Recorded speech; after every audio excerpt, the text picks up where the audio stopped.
আল্লাহু আকবার, আল্লাহু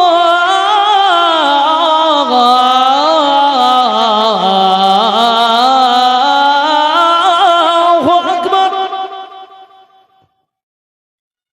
আশহাদু আল্লা ইলাহা ইল্লাল্লাহ।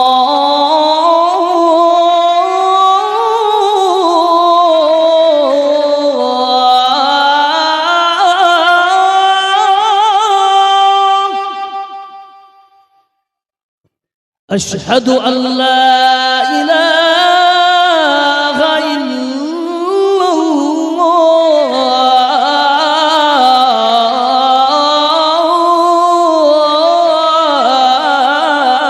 তোমরা নিজের মা বাবার সঙ্গে ভালো ব্যবহার করো। কেন? আল্লাহ ইবাদতের পরে অন্য কিছুকে বলতে পারতেন। আল্লাহ দুনিয়াতে অনেক আমলের কথা ছিল, এক কথায় মনে রাখবেন, এখানে ইবাদত আল্লাহর ওয়াহদানিয়ত এবং শিরক মুক্ত জীবন গঠন করার পরে পরে আল্লাহ বুঝাতে চেয়েছেন, বান্দা তোমরা যদি নিজের জীবনটা সমারতে চাও, সুন্দরময় করতে চাও, তাহলে আগে আমার ইবাদত করে শিরিক বিদআত মুক্ত জীবন গঠন করার পরে পরে পরকালের জান্নাত যে তোমাদেরকে আমি আল্লাহ দেব, এই জান্নাতটা কি করে পাবে? এই জন্য তোমাদের কাছে বলে দিলাম, সবথেকে উত্তম পদ্ধতি হচ্ছে নিজের বাবা মার খিদমত করা। বলুন সুবহানাল্লাহ। বোঝা যাচ্ছে ভাই? আল্লাহর ইবাদতের পরে পরে আমরা আগে ইবাদত আল্লাহর বলছেন তোমার মা বাবার সঙ্গে। এবার আসেন,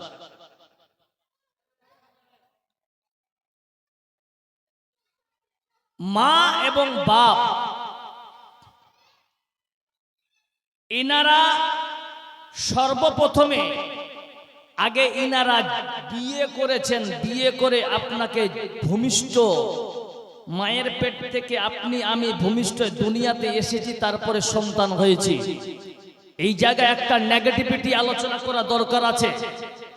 আজকে আমাদের মধ্যে আমরা সকলেই এক বাক্যে প্রথমতে ছেলেদের ভুল ধরে থাকি। আমি একটা নেগেটিভ বলে দিই, তারপর আসল জায়গা যাচ্ছি। যে একটা বাচ্চা যখন ভূমিষ্ঠ হয়, বাচ্চা যখন বড় হয়ে যাচ্ছে, সর্বপ্রথমে আপনি বাচ্চার দোষ দিচ্ছেন যে আমার ছেলে আর আমাকে দেখে না, বাবা মাকে। এটা থিওরি ভুল। অ্যাকচুয়ালি আপনি মনে রাখবেন যে একটা বাচ্চা যখন আপনি পুরো মায়ের পেট থেকে ভূমিষ্ঠ হলো, ভূমিষ্ঠ হয়ে যাবার পরে পরে ওই বাচ্চার সর্বপ্রথমে আমরা কি করি? আকিকা করি কি করি না? জোরে বলেন, বলেন আকিকা করি কি করি না? এক কথায় আমরা আকিকা করি। এবার আকিকা করতে গিয়ে আবার গড়বড় শুরু করে দিই। কেমন? যে 7 দিনে করব না 14 দিনে করব? কি ভাই, ঠিক না বেঠিক? এটাই তো। 7 দিনে করব না 14 দিনে করব? আপনি 7 দিনে করেন, উত্তম। 14 দিনে করতে পারেন, কিন্তু আমি বলতে যাচ্ছি আপনার উপরে সর্বপ্রথম বাচ্চার প্রতি হক হচ্ছে কি জানেন? একটা ভালো নাম রাখা। বুঝা গেছে আপনাদের? আপনার শ্বশুর বাড়ি মালদায় বাড়ি বলে আপনার ছেলের নাম আপনি কার সঙ্গে মিলিতভাবে রেখে দিলেন, এটা কিন্তু আপনার হক আদায় হলো না। কারণ আপনার ছেলের নাম যদি শরীয়তে ভিত্তিক হয়, আলহামদুলিল্লাহ। আপনি যদি আপনার ছেলের নাম টিঙ্কু, সিঙ্কু, রিঙ্কু, ফিঙ্কু ইত্যাদি এই সমস্ত রাখেন, তাহলে আপনার ছেলের চরিত্র ভাই ওই টিঙ্কুর মতনই হবে। বলুন ঠিক না বেঠিক? এই জন্য প্রথম হক এটাই হবে।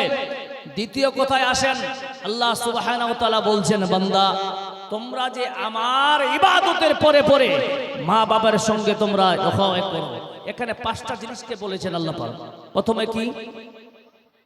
ওয়াকাদা রাব্বুকা আল্লা তা'বুদু ইল্লা ইয়্যাহু ওয়া বিল ওয়ালিদাইনি ইহসানা।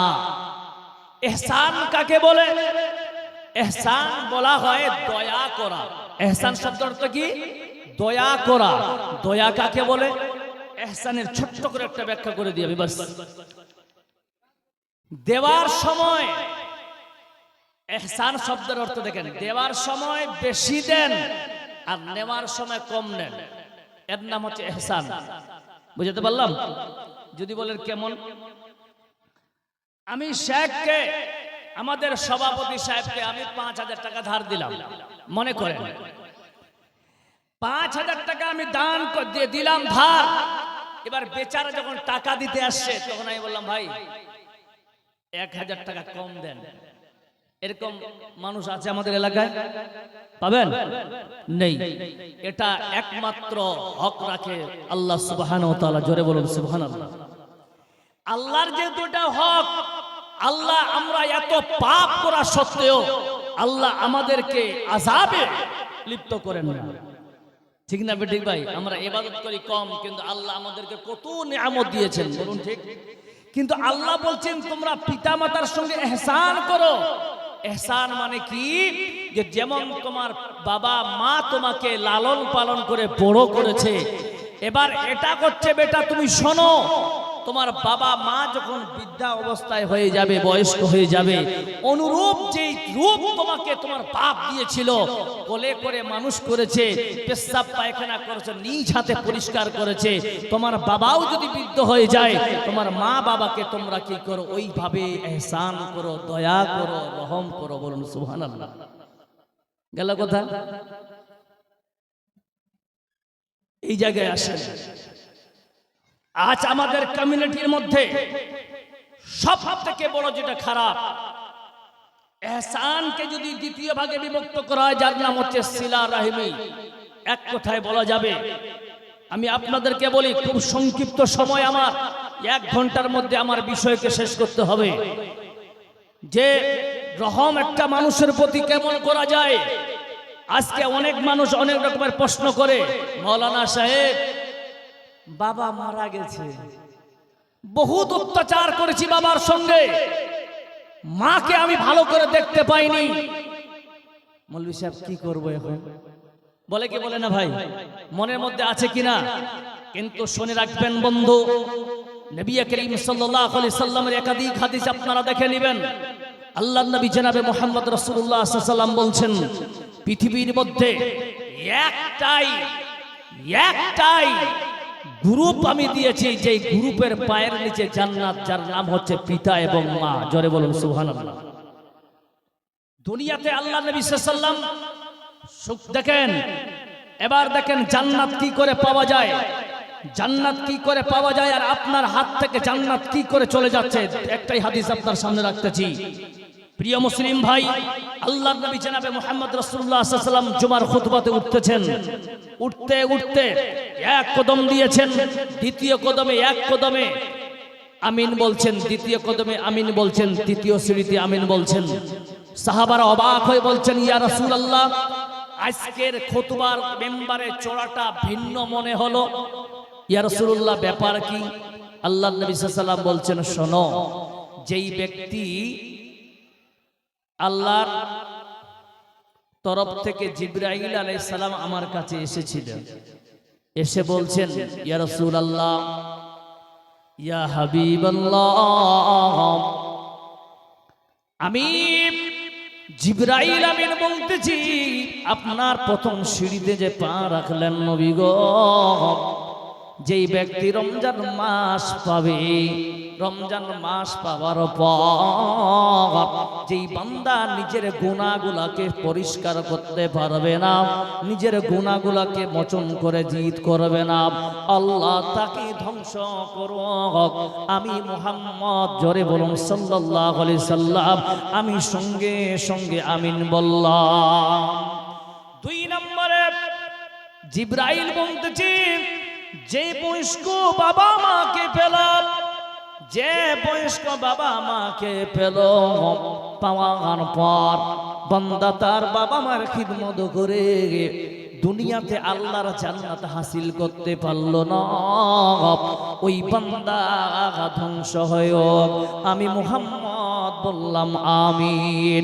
3 নম্বরে হলো যেই বান্দার সামনে আপনার নাম মুহাম্মদ যখন বলা হবে সবাই দরুদ পড়বেন, বলুন তো সাল্লাল্লাহু আলাইহি সাল্লাম। যেই বান্দা সাল্লাল্লাহু আলাইহি সাল্লাম বলতে ইতস্তবোধ মনে করবে ওই বান্দা ধ্বংস হোক। আমি মুহাম্মদ বললাম আমিন। ও বাবা, ও যুবকেরা, এবার দেখেন আল্লাহ রাব্বুল আলামিন বলছেন ওয়ালা ওয়াকাদা রাব্বুকা ইহসানা, বলেছেন ইহসান করো। ইহসান কেমন ইহসান করবেন? আহারে বাপ কি জিনিস একবার দেখে নেন। বাবার দিকে একবার তাকান, আপনি তাকান, আমি তাকাবো। যদি মনে করেন এটা আমার বাবা, বাবা যতই কালো হোক, বাবা যতই ডাকাত হোক, বাবা যতই চুরি করুক না কেন, বাবা যত দারুঘর হোক না কেন, বাবা তো বাবা গাই হয়। হাইরে কপাল পোড়া মুসলমান, আজকে তোমার বাবাকে তুমি বের করে দিয়েছো বাড়ি থেকে। কেন বের করেছ? এই কয়েকদিনের ব্যবধানে দেখো পশ্চিমবঙ্গের মাটিতে এমন একটা সময় চলে এসেছে নিজের ছেলে এবং বাবারা এক জায়গায় বসে গল্প করতেছে, বলুন ঠিক না বেটি? এসআইআর এসেছে, তোমার বাবাকে ছেড়ে বান্দা বর্তমানে তুমি কোয়ার্টার ভাড়া করেছিলে, আজকে তোমার এসআইআর এর হিয়ারিং এর নাম এসেছে বলে বাবাকে বার তুমি ফোন করো, বাবা তোমার আধার কার্ডটা লাগবে, তোমার 2002 এর ভোটার লিস্টটা লাগবে। এখন বাবার নাম আসতেছে কারো। তুমি বর্তমানে চাকরিরত আছো, তুমি কোয়ার্টার কিনেছো, বড় বড় বিল্ডিং করেছো, আজকে তোমার বাবাকে তুমি 10 টাকাও দেও না। এবার বাবা কি জিনিস দেখে নাও, এবার বাবার কি সম্পর্ক একবার দেখে নাও। বন্ধুরে, যেই বান্দা একবার বাবাকে দেখে নিবে এই আমার হলো বাবা, তার যদি বিবেক নামের আদালতে তার বিচার দিয়ে দেখে এটা আমার বাবা, এর জমি নাই জায়গা নাই, কিন্তু এর ওসিলায় আল্লাহ আমাকেই দুনিয়ার মুখ দেখিয়েছে, ওই বান্দা যদি বিবেক নামের আদালতে দ্বিতীয় বিচার দেয় এই বাবার সঙ্গে আমার কি বিচার করা লাগবে?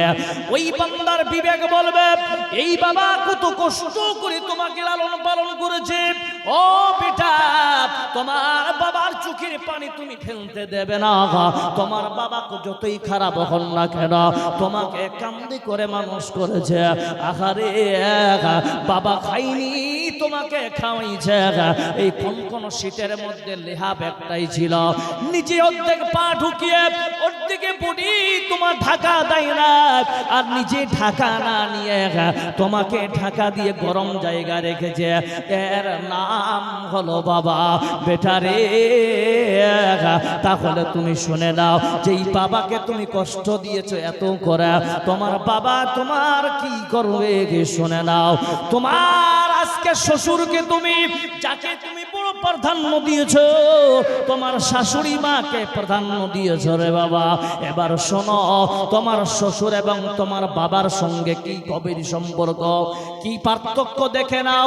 তোমার বাবাকে একবার যদি বলো বাবা আমার একটা কিডনি ফেল হয়ে গেছে, বেটা যদি বাবাকে ফোন করে বাবা দেরি করবে না, আমার সোনার চাঁদমণিকে আমাকে নিয়ে যেতে হবে, আমার কিডনিকে দিলেও ছেলেকে জিন্দেগি বাঁচাতে হবে, বলুন ঠিক না বেটে?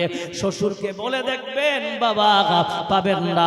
এই জন্য বলছেন বেটা শোন, আল্লাহ বলছে ওয়াল ইহসান বান্দা করো, এত কিছু বাবা তোমার পিছনে বিসর্জন দিতেছি বান্দা, তোমার বাবার জন্য তুমি কি একটুকু করতে পারো না?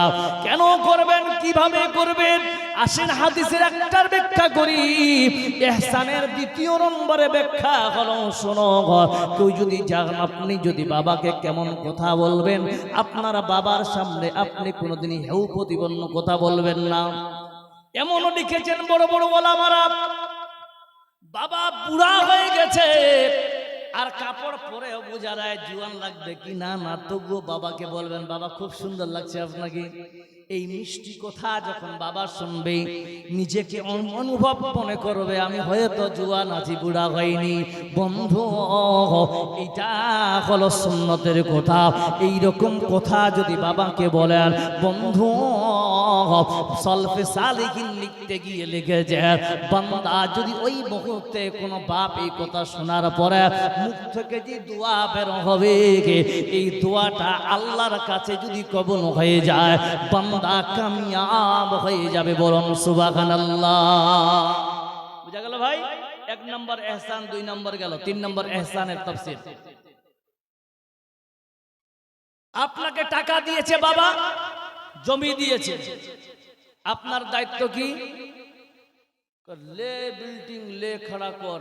বাবার অনেক টাকা দিয়েছে, এবার বাবার প্রতিনিয়তে, বাবা আপনার টাকা লাগবে, নেন 10,000 টাকা।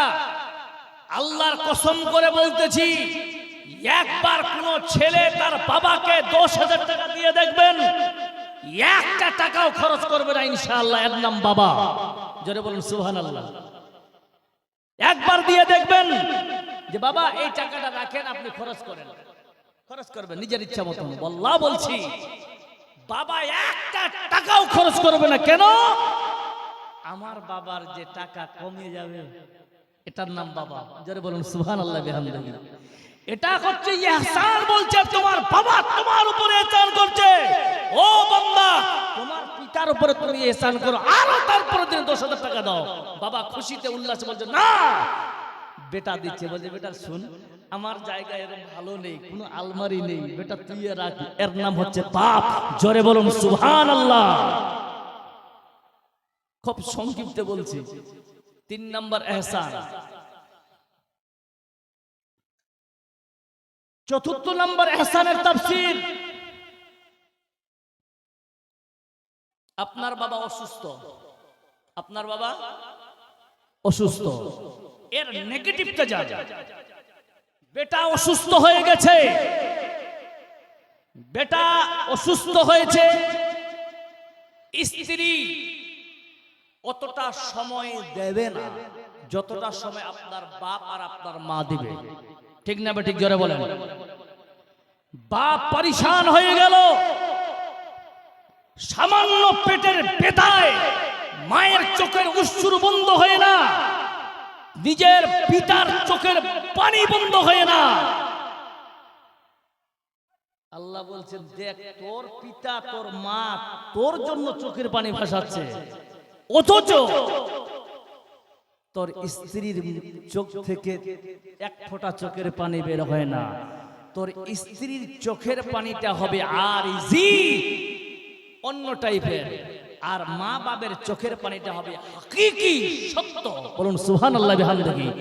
এ বান্দা, তোর মা বাপ তোমার জন্য চোখের পানি ভাসিয়েছে সামান্য পেটের ব্যথায়, আর তোমার বাবা আজকে না খেয়ে পেশাব করে বিছানায় রেখে দিয়ে আজকে তুমি সেটাকে গন্ধ মনে করে তাকে ঘৃণা করে আলাদা রুম করে দিয়েছো। মনে রাখিও, এই জায়গা তোমাকে আসতে হবে। তোমার প্রতি যেমন চোখের পানি ভাসিয়েছে, অনুরূপ তোমার বাবার জন্য চোখের পানি ভাসাতে হবে। জোরে বলুন সুবহানাল্লাহ। আর এটা লম্বা করছি না।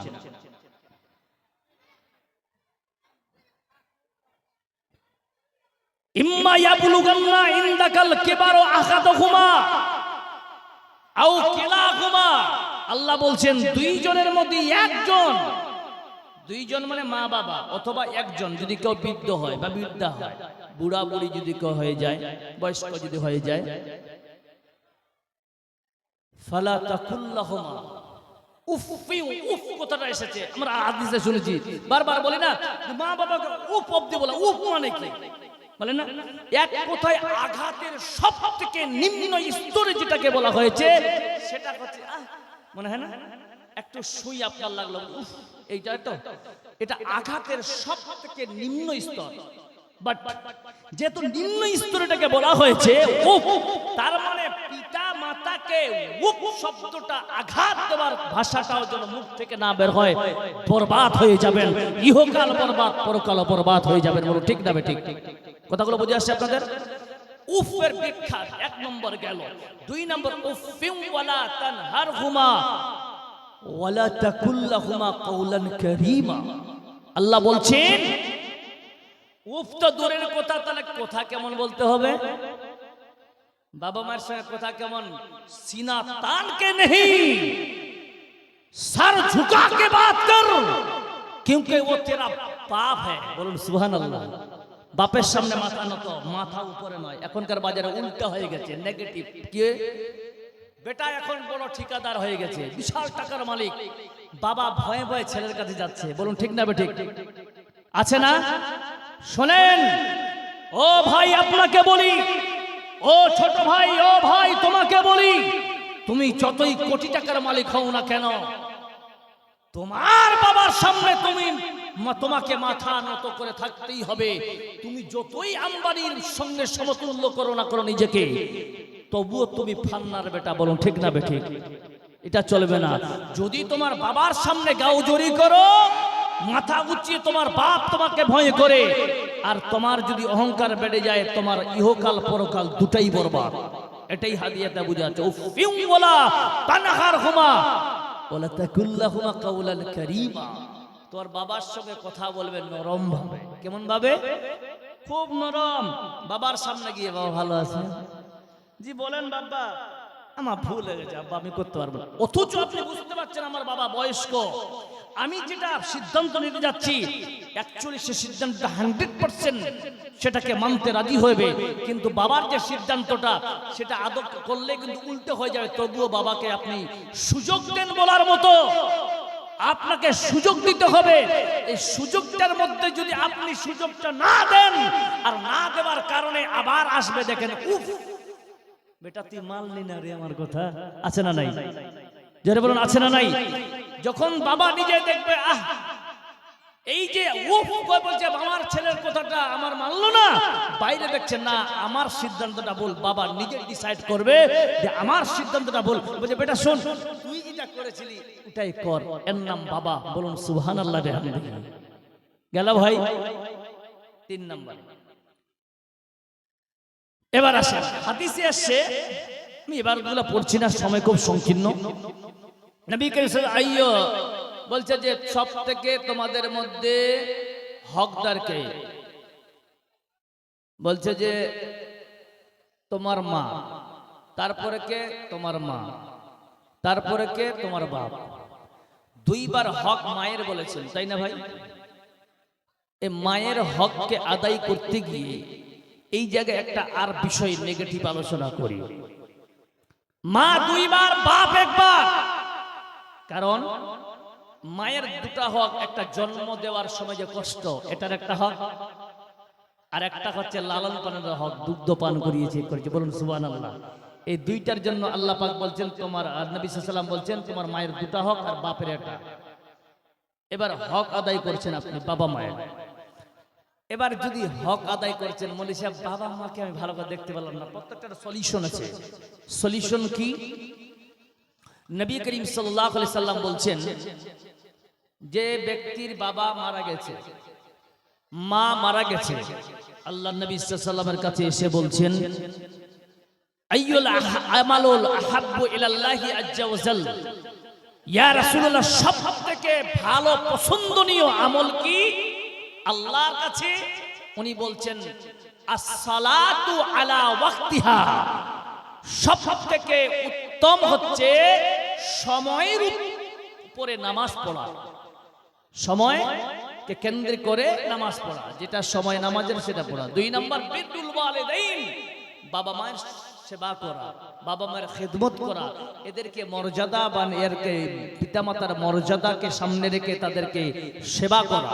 নাম্বার 3 আল জিহাদ ফি সাবিলিল্লাহ, আল্লাহর রাস্তায় জিহাদ করা। 3টা হলো ইবাদত, মা বাবার সেবা। মৌলভী সাহেব আমি করিনি, সলিউশন হচ্ছে কি? ইয়া রাসূলুল্লাহ এর কি? আল্লাহ নবী সাল্লাল্লাহু আলাইহি ওয়াসাল্লাম বলছেন, শোনো, তোমার বাবা যদি মারা যায়, তোমার বাবা মরে গেছে, মরে যাবার পর এবার তোমার দায়িত্ব কি?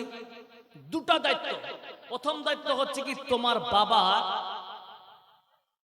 কার সঙ্গে সম্পর্ক ছিল ভালো, তোমার বাবার বন্ধু বান্ধব আত্মীয় স্বজনের সঙ্গে সেম তুমি তাদের সঙ্গে ব্যবহার করো। বলুন সুবহানাল্লাহ। বুঝা গেল ভাই? বাবা যার সঙ্গে চা খেত তার কাছে গিয়ে বসে তাকে এমন ভাবে করেন যাতে বাবার স্মরণ চলে আসে। নবী করিম সাল্লাল্লাহু আলাইহি সাল্লাম বলছেন, আব্দুল্লাহ ইবনে উমর হাদিস এসেছে, আল্লাহ নবী সাল্লাল্লাহু আলাইহি সাল্লামের একদম সাহাবা যাচ্ছেন, হঠাৎ করে একজন বান্দা গ্রামের একজন মানুষকে এসে তার পাগড়ি খুলে তাকে পরিয়ে দিলেন। একজন সাহাবী বলছেন, কি ব্যাপার, এত দামি সম্পদ একটা এটা তো সাধারণ একটা জাহেলের মতো মানুষ, একে যদি আপনি একটা রুমাল দিতেন তাও তো খুশি হয়ে যেত, আপনি এটা করলেন কেন? বলছে যে এর বাপ আর আমার বাপ ছিল বন্ধু। ভালো করে বুঝেন, এর বাপ আর আমার বাপ ছিল বন্ধু, এরা এক জায়গায় ঘুরতো, এক জায়গায় চা খেত। আমি একে দেখে আমার বাবাকে স্মরণ করলাম, আমার বাবা যেমন এর বাপকে ভালোবাসতেন, আমিও আমার বাবার ছেলে হয় ওর ছেলেকে আমি ভালোবাসলাম। বলুন সুবহানাল্লাহ বিহামদিহি। এবার এই জায়গায় একটা পয়েন্ট আসবে, আপনি আপনার বাবার আত্মীয়দেরকে কি দেবেন? আপনার বাবাকে যেমন দামি সম্পদ দিতেন গিফট, অনুরূপ আপনার বাবার আত্মীয় স্বজনকে ভিআইপি গিফট দিতে হবে, তাহলে হক আদায় হবে। বলুন সুবহানাল্লাহ। নাম্বার 2, নবী করিম সাল্লাল্লাহু আলাইহি সাল্লাম খাদিজার ইন্তেকালের পরে, মায়েরা ভালো করে শুনুন, খাদিজার ইন্তেকালের পরে আল্লাহর নবী জনাবে মুহাম্মদ সাল্লাল্লাহু আলাইহি সাল্লামের কাছে যদি কোনো হাদিয়া আসতো, সর্বপ্রথমে এই হাদিয়াগুলোকে মাংস হোক, যাইবা হোক, যা কিছু তার কাছে আসতেন সব কিছু নিয়ে গলিতে গলিতে আল্লাহ নবী সাল্লাল্লাহু আলাইহি সাল্লাম ঘুরে বেড়াতেন আর খাদিজার সেহলি বা বান্ধবীদেরকে বিতরণ করতেন। বলুন সুবহানাল্লাহ বিহামদিহি। এটাই ইঙ্গিত করতেছে আপনাকে আমাকে যে আজ আপনার আমার সকলেই এক বাক্যে যদি আমরা স্বীকার করে নিই যে আমরা আজকে আলহামদুলিল্লাহ, একটা জিনিস আমি বলি, এটা ক্লিয়ার বলে দিচ্ছি যে মুসলমান আমরা এমন একটা ধর্মের সঙ্গে সম্পর্ক, বাবা মাকে সাময়িক কষ্ট দিতে পারি, কিন্তু আমার বাবা মাকে বৃদ্ধাশ্রম আমরা দিতে পারি? মুসলমান দেয়? বৃদ্ধাশ্রমে দেয়? দেয় না। সাময়িক কষ্ট হতে পারে, আমি না দেখলে কেউ কাউকে দেখে, কিন্তু বাস্তব এটাই সত্য যে মুসলমানের বাপ মা কিন্তু বৃদ্ধাশ্রমে নেই। বলুন সুবহানাল্লাহ। এই জন্য বলি এটা একটা বড় মূল সম্পদ, এদেরকে আপনি হারাবেন না, কোন মুহূর্তে হারাবেন না। জোরে বলুন নারায়ে তাকবীর, আল্লাহু আকবার বলেন। মাশাআল্লাহ, এটা আপনাকে একটা উদ্ভিদ কথা বললাম। এবার 2 নম্বরে আসেন, সিলা রাহিম। সিলা রাহিমের অনেক তাফসীর করেছেন, আত্মীয় স্বজনের সম্পর্ক। আজকে আমাদের বিচ্ছেদ হচ্ছে, তাই না? কেমন বিচ্ছেদ? বাবা মারা গেছে, এবার ফুপু তো তার সম্পত্তি আর নিতে আসবে কিনা? হানানা বলেন, ওর হক তো আদায় হবে ইনশাআল্লাহ। ওর হক আদায় করতে এসেছে ও, যে আমার সম্পদ ভাতিজাগুলো আমাকে দাও। যেদিন থেকে চাইতে এসে সেদিন থেকে ফুপুর সঙ্গে সম্পর্ক বিচ্ছেদ। বলুন ঠিক না বেঠিক? আছে না? তাহলে এই জিনিসটা আপনি বিচ্ছেদ করলেন, তার মানে আপনার বাবার হক আদায় হলো না। জিনা বিরুল ওয়ালিদাইনের মধ্যে আপনি পড়ছেন না, আপনার বাবার হক আদায় করলেন। আপনার উচিত হবে আপনার বাবা মারা যাবার পরে আরো বেশি বেশি ফুপুকে বেশি দান করা, অ্যাকচুয়ালি হাদিয়া দেওয়া, ভালো ভালো কাপড় কিনে দেওয়া, ফুপুকে বারবার বেশি বেশি বাড়িতে ডাকা। সম্পত্তি যেটা পাবে এটাই আপনাকে গুচ্ছিতভাবে দেওয়াটাই হচ্ছে উত্তম পদ্ধতি। বলুন ঠিক না বেঠিক? কিন্তু আমরা কি করি উল্টো, যেদিন থেকে এসেছে সেদিন সম্পর্ক শেষ। 2 নম্বরে আর একটা আমাদের এখানে এসেছে, আত্মীয় স্বজনের মধ্যে সব থেকে বড় যেটা আজকে বিচ্ছেদ হওয়ার কারণ, সেটা হচ্ছে টাকা লেনদেন। বলুন ঠিক না বেঠিক? আচ্ছা না? যদিও হাদিসে এসেছে ধার দিলে 10 নেকি আর দান করলে 1 নেকি, কিন্তু এখনকার বাজারে ধারটা দিতে গিয়ে যেই বান্দাকে আপনি খুবই দয়া দেখিয়ে তাকে দিলেন, তাকে অভাবগ্রস্ত বলে মনে করে আপনি একজন ব্যক্তিকে দিলেন, ওই ব্যক্তির প্রতি করুণা করে আপনি যখন দিলেন টাকাটা, এবার যখন টাকাটা উঠাতে যাবেন তখন আপনি নিজেই ভিখারি হয়ে যাচ্ছেন। বলুন ঠিক না বেঠিক? এই মুনাফিকি চাল আমাদের মধ্যে আছে। যারা ওয়াদা খেলাপি করে এরাই মুনাফিক। আর মুনাফিকের মনে রাখবেন সাজা কি জানেন? ইন্নাল মুনাফিকিনা ফি তারকিল আসফালি মিনান নার, নিম্ন সবথেকে উৎকৃষ্ট জাহান্নামে তাদেরকে নিক্ষেপ করা হবে। মুনাফিক যারা ওয়াদা খেলাপি করে। যাই হোক, এটার সঙ্গে আমার সম্পর্ক নেই। 2 নম্বরে আসেন, সিলা রাখবি বাপের প্রতি। আর একটা হক, সব থেকে বড় আজকে আমাদের যে আমরা সকলেই প্রশ্ন যদি করা হয়, এখানে সবাই নামাজ পড়ি ইনশাআল্লাহ, হাত খাড়া করেন তো। নামাজ যারা পড়ি, আচ্ছা মাশাআল্লাহ, বুঝে গেছি। 2 নম্বর হকটা সব থেকে ভাইটাল। আমি একজন মৌলভী সাহেব মানুষ দেখতে পাচ্ছেন, কিন্তু অত বড় মৌলভী নয়, খুব সামথিং একজন ছোট্ট আলেম। আমি বড় বক্তাও নয়, আপনার থেকে আমি একজন অশিক্ষিত মানুষ, তবুও বল দিচ্ছি যে সব থেকে বড় বাবা মায়ের মরার পরে যেটা হক, সেটা হচ্ছে কি জানেন? বাবা মায়ের জন্য দোয়া করা। বলুন ঠিক না বেঠিক? কি দোয়া করবেন? যে মৌলভী সাহেব দোয়া যে মুখস্থ নাই, তো মুখস্থ না কি করবেন? তখন কিছু মৌলভীকে বলছেন, মৌলভী সাহেব এই 10,000 টাকা লেন তো, আমার বাবার জন্য একটু দোয়া করবেন। আচ্ছা বলেন তো, আমাকে 10,000 টাকা দিলেন হাদিয়া, কিন্তু ভালো করে বুঝেন, 10,000 টাকা দিয়ে আমার দ্বারায় আপনি আপনার বাপের জন্য দোয়া নিবেন। আচ্ছা আমার মন থেকে দোয়াটা বের হবে? হ্যাঁ না বলেন, বের হবে? চোখের পানি বের হবে? আদৌ না। কিন্তু এই জায়গায় দুটো অপশন রাখবেন, আমি বলে দিচ্ছি। ওই 10,000 টাকাটা যদি আপনি কোনো মাদ্রাসা মসজিদে দান করেন, বাবার নামে পৌঁছাবে। বলো ঠিক না বেঠিক? আর নিজেই মসজিদে গিয়ে আল্লাহর কাছে কাঁদবেন, ওই কান্দাটা আপনার সত্য হবে আল্লাহর কাছে। বলুন ঠিক না বেঠিক? বাবার জন্য সন্তান যেটা কাঁদবে, এটাই সত্য, চোখের পানি বাবা আসবে, এটাই চোখের পানি পড়বে। বলে আজ এইভাবে হবে, চোখের পানি পড়বে, আল্লাহ হয়তো বা আপনার বাপকে মাফ করে দিতে পারেন। বলুন ঠিক না বেঠিক? দোয়া কি? কোরআন আল্লাহ শেখাচ্ছেন, রব্বির হামহুমা কামা রব্বায়ানি সগীরা। এই ছোট্ট দোয়াটা আল্লাহ পাক সুবহানাহু ওয়া তাআলা আপনাকে আমাকে শিখিয়েছেন যে বাবা মায়ের জন্য এই দোয়াটা করতে হবে। যদি আমি নামাজ নাই পড়ি, তা আমরা দোয়াটা বের করবে কি? তার থেকে মুখ থেকে বের হবে? আপনি একজন সুদখোর, আপনি একজন হারামখোর, আপনি একজন ইসলাম বিরোধী, আপনি যে ইসলাম বিদ্বেষী মানুষ, আপনার মুখ থেকে এই দোয়া মানাবে না। বলুন ঠিক না বেঠিক? প্রিয় মুসলিম সমাজ, এবার আসেন, এতটুকু আমি বললাম যে সব কথার একটাই কথা। আওয়াম ইবনে হাওস রাদিয়াল্লাহু তাআলা আনহু থেকে রিওয়ায়াত আছে। আমি কয়েকটা জিনিস নোট করেছিলাম, সময় খুব স্বল্প বলে আমি অতটা যেতে পারলাম না ভাই, কারণ আমি এবার কয়েকটা জিনিস নোট, তো সময় কম, 1 ঘন্টার মধ্যে এইগুলো জিনিস হয় না। 2 নম্বরে যেটা আমার খুব গুরুত্বপূর্ণ বলার, সেটা হচ্ছে কি বাবার প্রতি সন্তানের হক কি, মর্যাদাটা কি।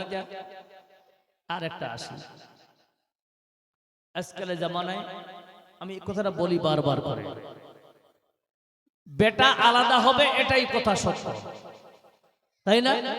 কিন্তু আলাদা হয় সব থেকে ভাইটাল আমাদের সমাজে হচ্ছে কি, বেটা নিয়ে আসতেছে ইলিশ মাছ আর বাপ খাচ্ছে আলুর ভর্তা। আছে না আমাদের এলাকায়? আছে না নাই? শোনেন বেটা, ও বেটা, তোমাকে বলি, তোমার বাপের একটা চোখের পানির দাম তুমি দিতে পারবে না। দলিল আসতেছে, আব্দুল্লাহ ইবনে ওমর বলছেন যে আমি হজ করতে গেলাম, হজ করতে দেখতেছি একজন মানুষ তার মাকে কাঁধে করে তাওয়াফ করতেছে, আর মনে মনে কি বলছেন, আল্লাহ আমার মায়ের আমি হক আদায় করলাম। আব্দুল্লাহ ইবনে ওমর বলতেছেন, ও ভাই কি বকবক করতেছো? বলছেন এইভাবে আমি 10 মাস 10 দিন ধরে এইভাবে ঘুরতেছি, মাকে নিয়ে সেবা করেছি, বলেন তো আমার মায়ের হক আদায় হয়েছে কি না? আব্দুল্লাহ ইবনে ওমর বলতেছেন, হক আদায় বলতেছো? মা তোমাকে যখন ভূমিষ্ঠ করতেছিল, ভূমিষ্ঠ করার সময় যে একটা আহ বলে শব্দ বের হবে, এইটাকে যদি 70টা ভাগ করা হয় আর 70-এর মধ্যে যদি একটা আর রাখা হয়, এটাকে আবার 70 দিয়ে ভাগ করা হয়। বন্ধু, এই ভাগ করতে করতে করতে বডির মধ্যে সব থেকে নিম্নতম যেটা শব্দ বের হবে দুঃখের, এর সমকক্ষ তুমি হক আদায় করতে পারবে না। জোরে বলুন সুবহানাল্লাহ। কেউ বলতেছেন এক ফোঁটা মায়ের দুধের ঋণ কেউ শোধ করতে পারবে না। ও বাবা শুনে নেন, মায়ের চোখে ঝরলে পানি আল্লাহর আরশ কাঁইপা যায়। মায়ের চোখে ঝরলে পানি আল্লাহর আরশ কাঁইপা যায়। কান্দে না যেন মা, কান্দে না যেন মা। আপনি বাড়িতে খাবেন আপনারা বাবাকে আগে দেবেন, আপনি যে পড়বেন তার আগে দিয়ে দেবেন। আপনি যদি বাবার জন্য 10 টাকার জিনিসটা নেন, কোনোদিন দাম বলবেন না, বেশি বেশি বলার চেষ্টা করবে, বাবা খুশি হয়ে যাবে। মিথ্যা কথা বলার দরকার নাই। বাবারে ও আব্বা আপনাকে এই মুহূর্তে কি ভালো লাগতেছে, বলে এটা ভালো লাগতেছে। বাবা আপনাকে বলবে বেটা চল নামাজ পড়। আপনি আপনার বাবাকে কোনোদিন গালি দেবেন না, বলবেন এই বুড়াটা বারবার একটাই কথা বলতেছেন নামাজ পড় নামাজ পড়, এখন আমার তো সময় হয়নি। তাহলে হাদিসটা নিয়ে নেন বন্ধুরে। মুসনাদে আহমদের রিওয়ায়াত আওয়াম ইবনে হাস রাদিয়াল্লাহু তাআলা আনহু বলতেছে একজন মা বেঁচে ছিলেন, তার বাবাকে বারবার বলতেছে ও বেটা এই দুনিয়ার জিন্দগি বড় লম্বা না হয়, এই কম সময়ের মধ্যে বেটা তোমাকে আল্লাহর ইবাদত করে তোমাকে জান্নাত লাভ করতে হবে বেটা। কিন্তু শোনো তুমি দারু খেয়ে এসেছো বেটা, বেটা শোনো এই দারু খেয়ে এসেছো, গোসল কর, পরিষ্কার কাপড় পরে আল্লাহর ইবাদত করতে চল, আল্লাহ তোর সব গুনাহ মাফ করে দেবে। বলে কি বলে না ভাই? কিন্তু বেটা বলতেছে ও মা গাধার মতো চিৎকার করো কেন, বারবার গাধার মতো একটাই কথা বলো। বন্ধু শুনেন, মা কো জিনিস, মায়ের একটা বদদুয়ার শব্দ যদি বেরিয়ে যায় বন্ধুরে আল্লাহ নারাজ হয়ে যাবে। মা দুঃখ পেয়েছে পিতার জন্য বদদুয়া করে নিয়ে গিয়ে বেটা শুধু একটা কথা বলেছিল আম্মা গাধার মতো কেন বারবার একটাই কথা বলো। বন্ধু ওই আওয়াম ইবনে হাস রাদিয়াল্লাহু তাআলা আনহু যখন একটা গ্রাম দিয়ে পাস করছে, ঠিক একটা রাস্তা যেতে যেতে একটা কবরস্থানের পাশ দিয়ে যখন বের হয়ে গেলেন, দেখতেছি আসরের টাইমে দেখতেছে ওই কবরের মধ্য থেকে একটা মানুষ বের হচ্ছেন। সহিহ হাদিস আওয়াম ইবনে হাস রাদিয়াল্লাহু তাআলা আনহু বলতেছি ওই বান্দা কবর থেকে উঠে গেলেন আর গাধার মতো 3 বার চিৎকার করলেন, আবার চলে গেলেন। যাবার পরে আমি আওয়াম ইবনে হাস রাদিয়াল্লাহু তাআলা আনহু যেতে যেতে একটা মহিলার সঙ্গে সাক্ষাৎ হয়। আমি ঘটনা দেখে অবাক হয়ে গেলাম আর বললাম এটা কেন? বলছেন জানি না, ওই যে লোকটাকে আপনি দেখতেছেন মারা গেছে, কবরের ভিতরে ঢুকে গেছে, গাধার মতো আওয়াজ আসতে কেন? যেদিন থেকে মারা গেছে সেদিন থেকে বান্দা আসরের সময় বের হয় 3 বার গাধার মতো আওয়াজ বের করে আবার পুনরায় ঢুকে যায়। বন্ধু এই কথা বলার পরে তার মায়ের কাছে গেল, তার মাকে বলতেছেন মা আপনার ছেলের এই রকম ঘটনা কেন? বলছেন বেটা এতদিন ধরে কাউকে আমি বলিনি বেটা রে, আমার ছেলে যখন যৌবনে পা দিয়েছিল, আমার ছেলে রাস্তা খারাপ রাস্তায় চলতে গিয়ে নিজের জিন্দেগি বরবাদ করে দিয়েছে। আমি বেটাকে বলতাম আসরের সময় বেটা আয় আয়, বেটা দারু খেয়েছ? বলে হ্যাঁ। তুমি গোসল করো, ইবাদত করো, আল্লাহ মাফ করে দিবে। বেটা নামাজের কথা যতবার বলেছে ততবার আমার বেটা একটাই উত্তর দিয়েছে, মা গাধার মতো একটাই কথা কেন বলো? আমি কোনোদিন বেটার জন্য বন্ধুয়া করিনি, আমি একটাই অন্তর থেকে বলেছিলাম আল্লাহ আমার বেটা যেন পরেজগার হয়ে যায়। কিন্তু আমাকে বারবার কথাটা বলার কারণে হয়তো বা কোনোদিন আমার অন্তরে আঘাত লেগে গিয়েছিল। আল্লাহ এটা বরদাস্ত না করে আমার বেটাকে দুনিয়াতে এইরকম সাজা দিতেছে। প্রতিদিন বেটার ওই কবর থেকে উঠে আর গাদার মতো 3 বার চিৎকার করে আবার পুনরায় চলে যায়। জোরে বলুন একবার আল্লাহু আকবার। বাবা মাকে কোনোদিন আঘাত দেওয়ার মতো কথা বলবেন না। আচ্ছা বলেন তো, কোন বাপ আজ পর্যন্ত চেয়েছে যে আমার বেটা গরিব হয়ে যাক? চেয়েছে? সব সময় চায় নিজে কাপড় পুরনো পরবে, ছেলেকে ভিআইপি কাপড় পরাবে। বলুন ঠিক না বেঠিক?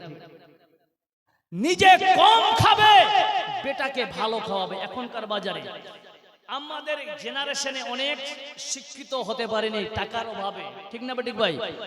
কিন্তু এখনকার জেনারেশন হয়েছে কি, বাপ কষ্ট করে বাইরে খাটতেছে, কিন্তু ছেলেকে আমাকে শিক্ষিত করতেই হবে, এটাই টার্গেট তাদের। বলুন ঠিক না বেঠিক ভাই? এই বাবাকে কি করে আপনি আঘাত দিতে পারেন? প্রিয় মুসলিম সমাজ, মনে রাখবেন যে একটা বাপ, একটা মায়ের বদদুয়া আপনার কতটা ক্ষতি করতে পারে আপনি জানেন? আজকে আমরা বহু জায়গায় যাচ্ছি, বহু জায়গায়। নবী করিম সাল্লাল্লাহু আলাইহি ওয়াসাল্লাম বলছেন, একজন সাহাবী এসে বলছে, ইয়া রাসূলুল্লাহ, জিহাদের ময়দানে যাব, মা বাবা বেঁচে আছে? বলছে হ্যাঁ আছে। তোমার মা বাবার খিদমত করো যাও। যারা বলুন সুবহানাল্লাহ বিহামদিহি। জিহাদের থেকে বাবা মায়ের খিদমত করো, এটা কোনো ছোটখাটো কথার মধ্যে লট দেখেন, ব্যাপক লট। কিন্তু আমরা কি করি, যেই বাবা মার দিয়ে আমি জান্নাত পাবো তাকে বাদ দিয়ে স্ত্রীকে নিয়ে ব্যস্ত, শ্বশুর শাশুড়িকে নিয়ে ব্যস্ত। বলুন ঠিক না বেঠিক? কোন হাদিস থেকে প্রমাণ আছে যে শ্বশুর শাশুড়ির দোয়া করলে আপনি শ্বশুর শাশুড়ির কদমকে নিচে জান্নাত হয়? কোথায় লেখা আছে? কিন্তু শ্বশুর শাশুড়ির খিদমত করতে হবে। এই জন্য বলি, একটা জায়গা আছে, বাপের সম্পর্ক বড় বেশি না মায়ের সম্পর্ক বেশি বড়? এবার ভালো করে আসেন, বলেন বাপের খানদান বেশি বড় না মায়ের খানদান বেশি বড়? যে বাপের খানদানের সব থেকে বড় কে জানেন? আত্মীয় সব থেকে বড় কে? মায়ের বেশি আত্মীয় বড় না বাপের? কেউ বুঝতে পারছেন না আমার ভাষা? এখন সবাই বলবেন আত্মীয় সব থেকে বড় কে? এখন সাদা বাংলায় আসি, সব থেকে বড় আত্মীয় কে? বলুন বিহাই নাকি? সব থেকে বড় আত্মীয় হচ্ছে একজন পুরুষের কাছে স্ত্রী। দুইজনকে যদি কনভার্ট করা যায় তাহলে দেখবেন আগে বাবা, বাবার কে আসবে? ভালো করে দেখেন, আমার দিকে দেখেন, বাবার ভাই মানে বড় বাপ, চাচা কাকা, এগুলা হচ্ছে 1 নম্বর ফুপু। এদের মর্যাদা অনেক বেশি। এদেরটা কমপ্লিট করার পরে তারপর মায়ের আসবে। মায়ের কে কে আসবে? মামু, খালা, নানা নানি, বাস শেষ। এই কয়েকটাকে নিয়ে আপনাকে ব্যস্ত থাকতে হবে, এর থেকে বাইরে নেই। এর থেকে বাইরে কখন কাজে লাগবে? যখন আপনার বাপ দুনিয়া থেকে বিদায় হবে, যেটা আমি আপনাকে বললাম। বুঝতে পারলাম? এগুলা কোথায়? আপনার বাপের বন্ধু আছে, এরা আছে, এদের সঙ্গে সম্পর্ক কখন রাখবেন? মরে যাবে। বুঝা গেল ভাই? তাহলে বাপের দিক থেকে সর্বপ্রথম কাকা চাচা, আজকে দেখেন ভাই ভাই মারামারি হচ্ছে মাত্র 1 টাকুর জমির জন্য। বলুন ঠিক না বেঠিক? অথচ আমাদেরকে একত্ববাদ, ভ্রাতৃত্ব বন্ধনটা আজকে আমাদের কাছ থেকে উঠে গেছে রে ভাই। আল্লাহই ভালো জানে। সকলে 2 হাত খাড়া করে বলেন, আমাদের কমিউনিটি, মুসলিম কমিউনিটির মধ্যে আমরা সর্বদাই এক প্ল্যাটফর্মে দাঁড়িয়ে থাকবো। বলুন ইনশাআল্লাহ, বলুন ইনশাআল্লাহ। আজকে আপনাকে বলি, মুসলমানদের মাত্র এসআইআর চালু হয়েছে বলে আমরা পাগল হয়ে গেছি নাকি? আচ্ছা আমরা বাদ পড়েছি, হিন্দুরা বাদ পড়েনি? আরে বলেন পড়েছে কিনা? ওদেরকে কোনোদিন চায়ের দোকানে ওপেন করতে দেখেছেন আমি বাদ পড়লাম, আমার মেয়ে বাদ পড়েছে? না। অথচ আপনি আমার কাছে একটা অপশন আল্লাহ দিয়েছেন, তুমি ধৈর্য ধরো, মুসিবত আসবে। তা আমরা কি বুঝেছি? জি না। বলেন তো এই জমিনের মালিক কে? কথা বলেন কে? আল্লাহ। তো আল্লাহ জমিনের মালিক, আল্লাহ এই জমিনের মালিক। তো আল্লাহ যদি জমিনের মালিক হয় তাহলে রিজিকের মালিকও কে? আল্লাহ। তো আল্লাহ রিজিকের মালিক, হায়াত মওতের মালিক, সবকিছুর মালিক হচ্ছে আল্লাহ।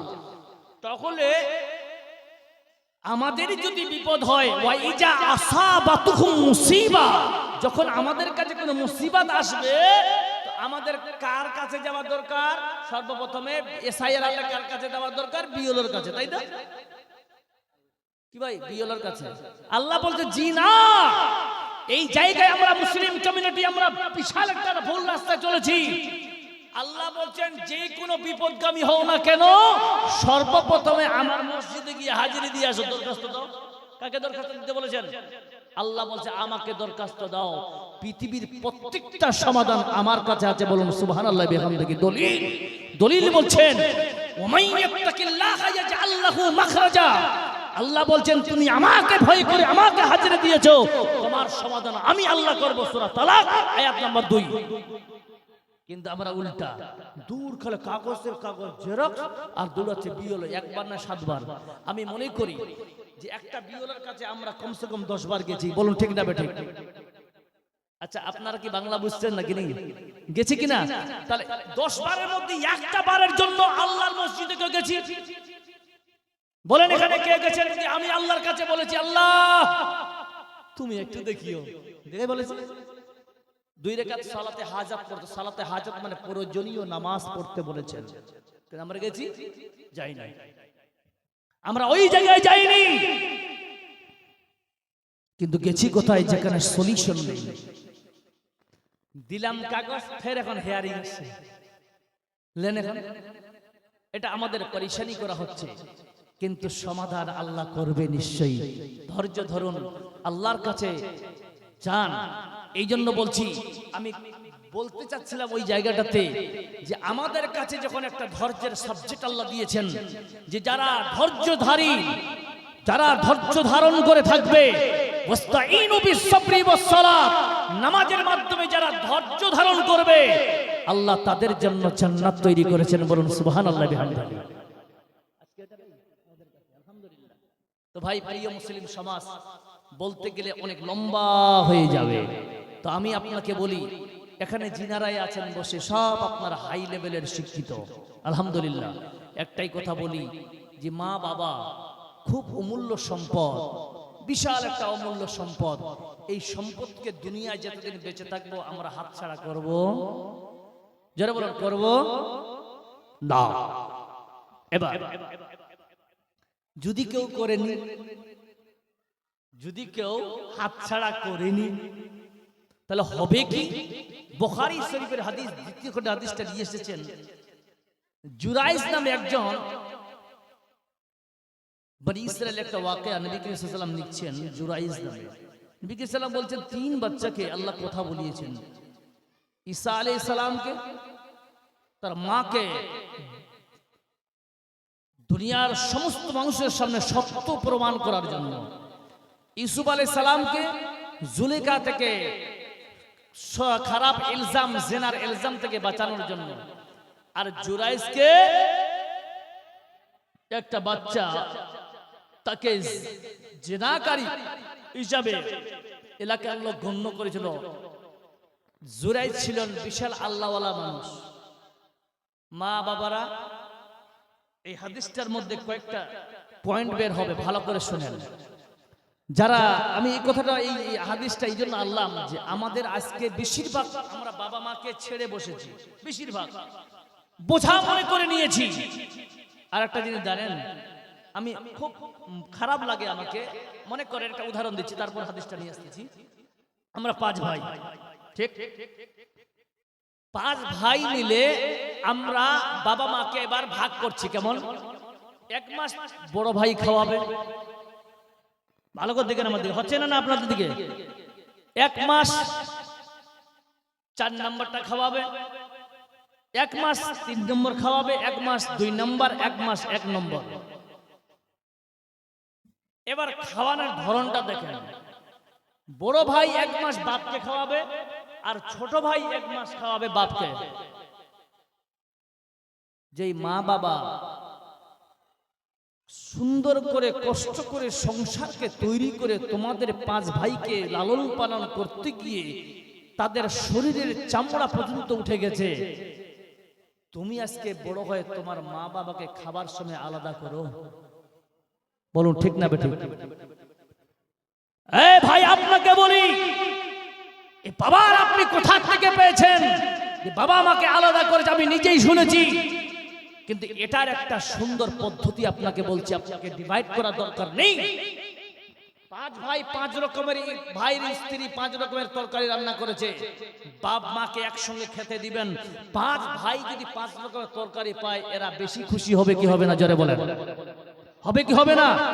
কিন্তু আপনি আপনার মাকে আলাদা খাওয়াচ্ছেন, আপনার বাপ খাচ্ছে বড় ভাইয়ের কাছে, মা খাচ্ছে ছোট ভাইয়ের কাছে। এই পাওয়ার এই পদ্ধতি আপনাকে কে দিল? আপনার কাছে এমন কি পদ্ধতি আছে? কোথায় পেলেন আপনি? আপনি জেনে শুনে মা ওইদিকে খাচ্ছে, মায়ের ব্রেনে ঢুকে গেছে আমার সঙ্গী, আমার স্বামী কি সবজি দিয়ে ভাত খাচ্ছে, জানি না যদি আমার সঙ্গে থাকতো তাহলে আমার একটু সবজি আমি তাকে তুলে দিতাম। মোহাব্বতকে আপনি দূরে রাখছেন, মনে রাখবেন এইরকম পদ্ধতি পুরোটাও শরীয়ত বিরোধী একটি কাজ, মনে রাখবেন। কথাগুলো বুঝে আসছে আপনাদের? আমি বলে দিলাম, 5 ভাই যদি আলু ভর্তা আপনি করেন, ডাল করেন, 2 জনকে এক জায়গায় খেতে দেন, ওরা বলবে এতগুলো তরকারি কে খাবে বাবা? দেখছো স্বামী স্ত্রী গল্প করবে, ছেলেরা কত আমাদের ভালোবাসে। এই যে একটা মুহাব্বতের গল্প, এই মুহাব্বতের গল্প করতে গিয়ে খেতে খেতে বাবা যদি একবার চোখের পানি ফেলে দিয়ে আল্লাহকে বলে, আল্লাহ আমার ছেলেদের প্রতি তুমি রহম করিও। ও ভাই, এই দুনিয়াও কামিয়াব, আখিরাতও কামিয়াব। আল্লাহ আপনাকে সকলকে মাফ করে দিবে, বলুন সুবহানাল্লাহ বিহামদিহি। এটা হচ্ছে বান্দা। ভাই কোন সময় বদদোয়া মা বাবার নেবেন না। আর আমি এখনো বলে দিচ্ছি, যতগুলো লোক আছে আমি একটা কথা বলে দিই, ছেলেদের কোনোদিন বদদোয়া দেবেন না। আমাদের মুসলিমদের মধ্যে খুব বদদোয়া দেওয়া হয়, তুই যা আল্লাহ তোকে যে ধ্বংস করে দেয়, বলে কি বলে না?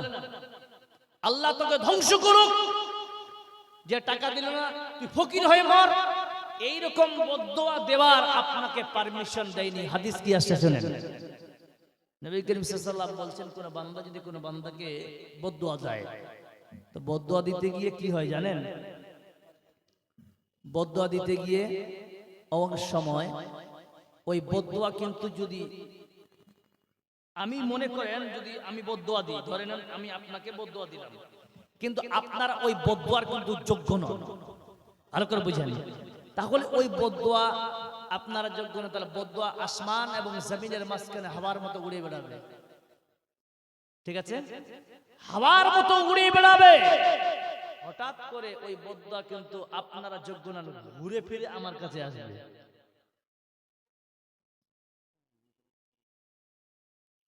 বুঝে বুঝে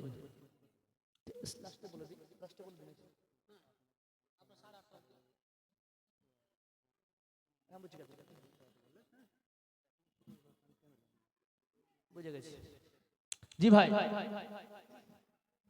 তো এইবার কি যে বলছিলাম মাথাটাকে এড়িয়ে গেল।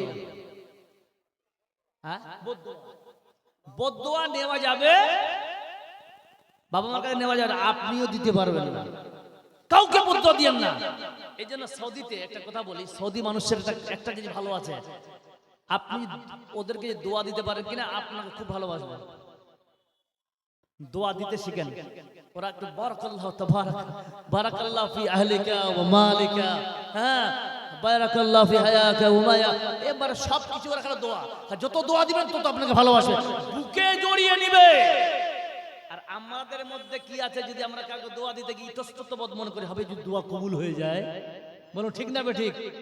এই জন্য আমি আমাদের সমাজের কথা বলছি, আমাদের মধ্যে একটা দোয়া আছে যে দোয়া থেকে আমরা এনি টাইম বঞ্চিত। আপনাকে বড় দোয়া মুখস্থ করতে হবে না, আমার সঙ্গে বলেন আসসালামু আলাইকুম, বলেন জোরে বলেন আসসালামু আলাইকুম ওয়া রাহমাতুল্লাহি ওয়া বারাকাতুহু, আফশুস সালামু বাইনাকুম। যে তোমরা আপনাদের মধ্যে সালামটা আদান প্রদান করেন, এর মধ্যে দোয়া কতগুলো আছে দেখেন। আসসালামু আলাইকুম, আল্লাহ আপনার প্রতি শান্তি বর্ষিত করুক। ওয়া রাহমাতুল্লাহি, আল্লাহ রহমত বর্ষিত করুক। ওয়া বারাকাতুহু, আল্লাহ আপনার প্রতি বরকত নাযিল করুক। বলুন সুবহানাল্লাহ। এবার আপনি ওকে দিলেন, ওই ব্যক্তি আপনাকে দিল। এবার আমি বলি আপনাদের কাছে, রানীনগর এলাকাবাসী আপনাকে বলি, একটা মানুষ যদি দিনে 100টা মানুষকে আসসালামু আলাইকুম ওয়া রাহমাতুল্লাহি ওয়া বারাকাতুহু যদি এটুকু বলে আর 100টা মানুষের কাছ থেকে যদি উত্তর পায়, কার দোয়া কখন কবুল হবে কে ভালো জানে? জোরে বলেন আল্লাহই ভালো জানে। তাহলে ওই ব্যক্তির কোনো মুসিবত আসবে না। জুরাইজ বলছেন আমি নামাজ পড়তেছি, হঠাৎ করে আমার মা আমাকে ডাকতেছে।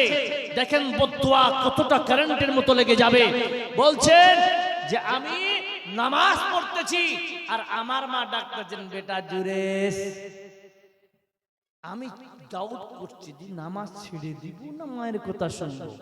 ও বলছে মায়ের থেকে আল্লাহ হক আগে, বলুন সুবহানাল্লাহ বিহামদিহি।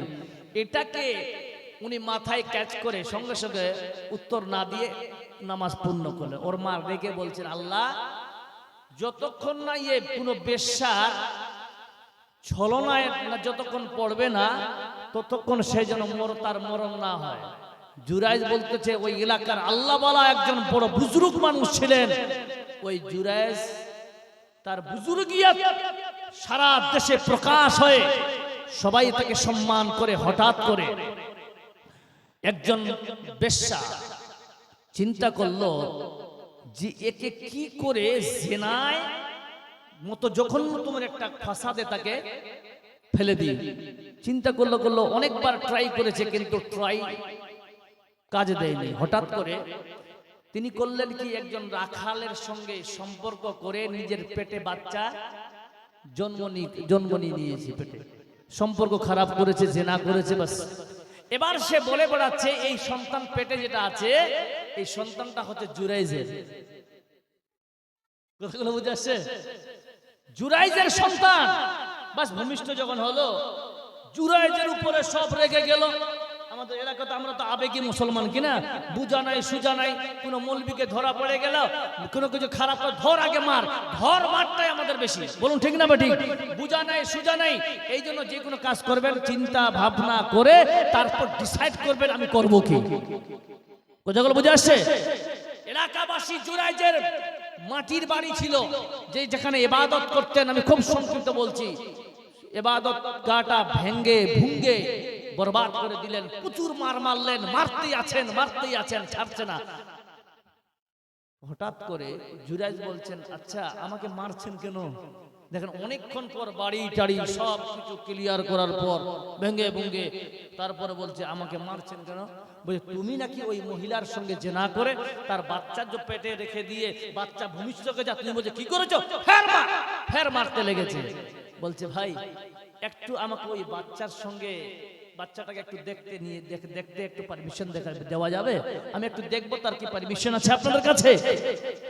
তোমার বাচ্চা তুমি দেখতে পাবে, আমার কি পারমিশন? চল। বলছে ভাই আমি এই মেয়েটার সঙ্গে আল্লাহর কসম করে বলছি, ওয়াল্লাহি বিল্লাহি তাল্লাহি আমি জিনা করিনি। ভাই এর প্রমাণ কি? ওই যে এর প্রমাণ কারো কাছে দেওয়া লাগবে না, এই বাচ্চা নিজেই দিবে। জোরে বলুন সুবহানাল্লাহি বিহামদিহি। বলছেন ওই বাচ্চাকে বলছেন, বাবা তোমার বাবার নাম কি? বলছে ওই যে রাখাল। ওই রাখাল হচ্ছে আমার বাবা। মানুষ বুঝতে পারলো জুরাইজ সত্যি কথা, একজন আল্লাহওয়ালা মানুষ বলছে জুরাইজ আমাদের কাছে বড় ভুল হয়ে গেছে। তুমি যদি চাও তোমার ঘরকে আমরা পুনর্নির্মাণ করে সোনার ঘর তৈরি করবো, যে আমার সোনার ঘর দরকার নেই, আমার যেইবে মাটি ছিল মাটি তৈরি করে দেন, ওই সময় আল্লাহ তার সম্মান বাড়িয়ে দিল। কিছুক্ষণের জন্য বেজ্জত হলো কিনা? বেজ্জত হলো কিনা?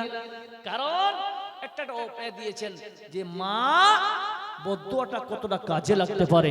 এই জন্য মা বাবাকে বলি, দুই হাত জোড় করে বলছি, কোনোদিন সন্তান যতই আপনাকে কষ্ট দেখ না কেন, আপনি এক ফোঁটা চোখের পানি আপনি বিরহ হয়ে কোনোদিন নিজের সন্তানের জন্য বদুয়ার নজরে ফেলবেন না, নচেৎ ধ্বংস হয়ে যাবে আপনার ছেলে মেয়ে।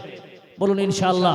ভাই আমি শেষে একটাই কথা বলি, আমরা সকলে বাবা আছি, সকলে মা আছি, সকলে ছেলে আছি।